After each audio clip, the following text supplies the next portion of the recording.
Hey, management and decision making. Um, this is in business studies is an add-on to management styles. So once you've learned management styles, the next step is management and decision making. So managers need to make decisions, and we all make decisions. So when we look at businesses, there's two ways to make decisions. We look at either the scientific way or we look at the intuitive way.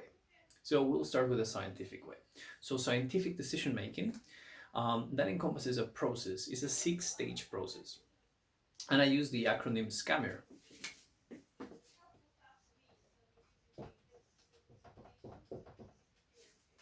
Why do I use it? Because it also helps me when they ask me, what do managers do? Because it follows the same pattern. But in this instance, we're going to use it to figure out the stages of scientific decision making. So first, we have S, that is for setting objectives. Objectives need to be smart. And smart, I don't mean just clever, but they need to be specific, measurable, agreeable, realistic, time bound. You can think, which one do you think is the most important of them? When discussing in class, we thought that being agreeable and realistic are quite important. So people need to believe that it's possible to achieve that goal uh, before they think about time bound and specific. Anyway, those things, making it specific, time bound, being agreeable, those differentiate the objectives from an aim. Again, you might have learned this before. An aim is a long term overall purpose. So, for example, Facebook has the aim to create social networks and communities that work for us all. But they don't say when, they don't say how. So, it's not a specific, whereas a specific target would be to increase the sales of Dr. Pepper by 20% this month. Specific, time bound, realistic, maybe not. Anyway, so setting objectives, smart. Second, we have C for collecting data. Now, data, we can do it, there's two types. There's qualitative and there's quantitative. So qualitative data is looking at opinions, and it's hard to measure. So if there's an open-ended question, that is a collection of qualitative data. Whereas if you have quantitative data, it's data in numbers. Maybe it's a multiple choice question that you get, or is a binary response of yes or no. So we can measure those. We can create a chart out of the results. It's easier to quantify. Also, with collecting data, we look at primary and secondary market research. So primary market research is collecting data that is brand new, that hasn't been collected before. There's advantages to it. So it's answering a question directly. I used to work for a company called Cantor Operations. We used to do primary research. So we had all these questions we had to read from a screen and then write the answers down. Not write the answers down. It was a multiple choice. We had to put down what the customer chose.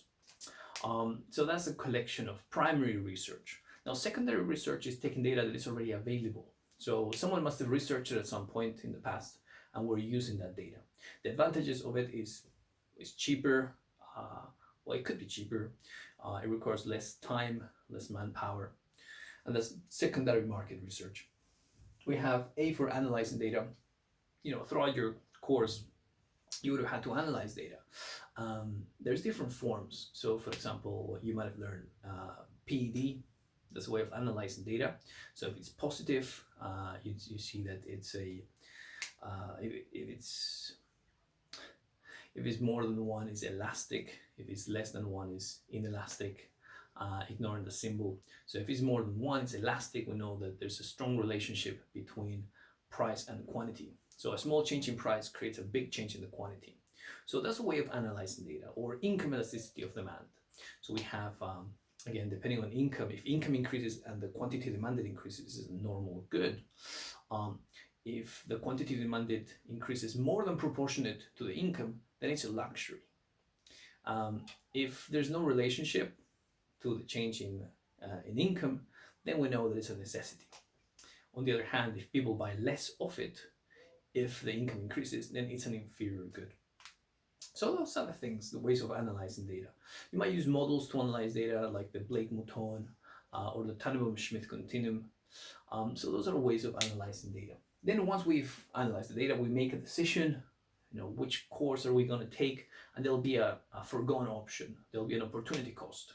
So if I choose one, I will not have all those resources to choose something else. So 30,000 students taking business A levels. I believe the statistics say that only 4,000 of them get an A star.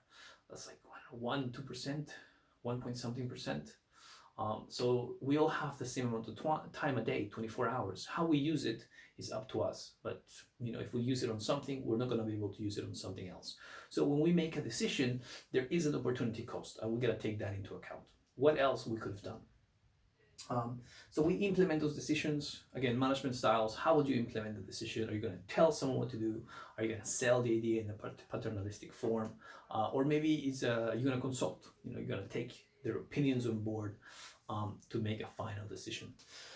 Then we have the review.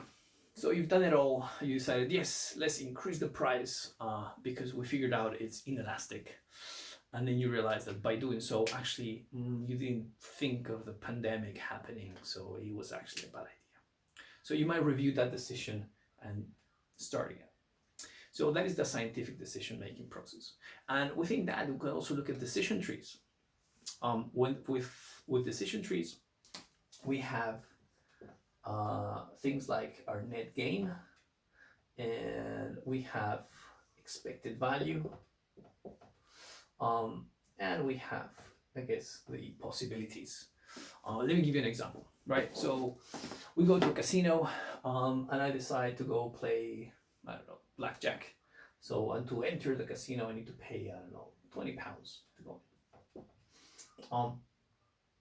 Now there is, out of my probability 100%, there's a 50% chance that I win £100.